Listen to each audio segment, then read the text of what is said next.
भाटिया आश्रम analytical research and reform wing for politics administration police economics and ethics के द्वारा एकात्मक मानववाद एक अनुकरणीय सिद्धांत विषय पर एक संगोष्ठी का आयोजन किया गया।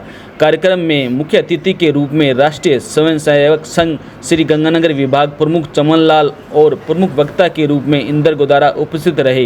एकात्मक मानववाद पर चर्चा करते हुए इंदर गोदारा ने कहा है कि पंडित दीनदयाल उपाध्याय द्वारा प्रतिपादित एकात्मक मानववाद सिद्धांत हमें राजनीति में भारतीय प्रतियों के प्रयोग हेतु प्रेरित करता है। यह बताता है कि व्यक्ति, समाज, प्रकृति और आध्यात्मिकता के संयुक्त प्रयोग से ही मानव जीवन सुखी व समृद्ध बन सकता है।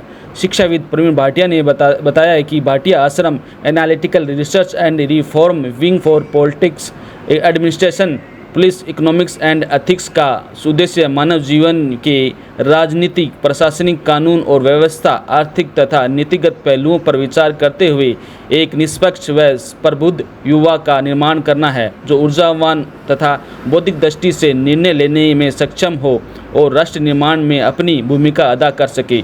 प्रवीण भाटिया ने कहा है कि पंडित दीनदयाल के दर्शन पर मंथन के पश्चात यह निष्कर्ष निकलता है कि क्रियाशील राजनीति के संबंध प्रत्येक राजनेता को राजनीतिक शुचिता और प्रतिबद्धता देते हुए साध्य व साधन की पवित्रता को प्रमुखता देनी चाहिए।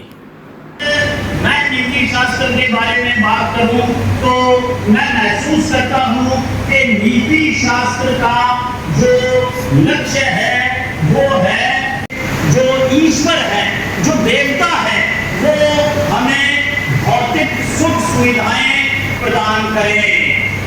यानी कि आर्यों को ये माना जाती थे, वो अपने देवताओं से हमेशा अन्न और संतान की कामना करते थे।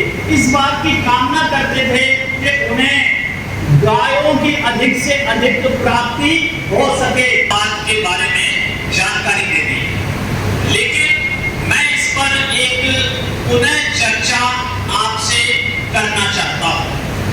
इस विस्तार को थोड़ा सा कॉम्पैक्ट करते हुए हम एक डिस्कशन करेंगे। आपके भी कोई प्रश्न हो तो उसे आप ध्यानपूर्वक मुझसे पूछिएगा, मैं उत्तर देने का यथासंभव प्रयास करूंगा।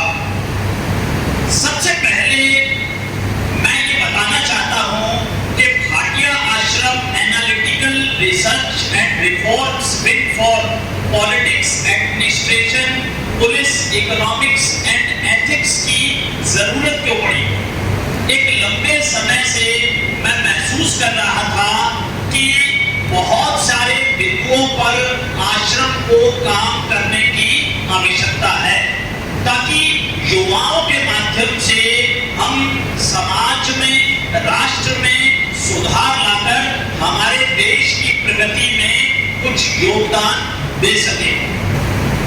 तो पंडित दीनदयाल जी ने हस्तक्षेप करते हुए भारतीय प्रज्ञा को जटोरते हुए एक विचार का प्रतिपादन किया कि हम विदेशी चित्त के विचारों का अध्ययन तो करेंगे, परंतु स्वतंत्र भारत की विचारधारा के नाते भारतीय चित्त ही इसका केंद्र होना चाहिए। तो अब चार बिंदु उन्होंने जो बात रखी, उसका मुख्य जो बिंदु था तो भारतीय विचारधारा और पाश्चात्य विचारधारा। तो भारतीय विचारधारा में हम पाश्चात्य विचारधारा में वो व्यक्ति को ही सब कुछ मानते हैं, व्यक्ति के अलावा कुछ नहीं मानते। वो खंड की बात करते हैं, वो कंपार्टमेंटल जो है थिंकिंग उसकी बात करते हैं। परंतु भारतीय संस्कृति में, सनातन संस्कृति में हम भारतीय विचार में परिवार को सबसे, व्यक्ति को छोटी इकाई मानते हैं, व्यक्ति के बाद परिवार से आगे की इकाई, परिवार से समाज, समाज से राष्ट्र और राष्ट्र से विश्व और विश्व से ब्रह्मांड की बात करते हैं।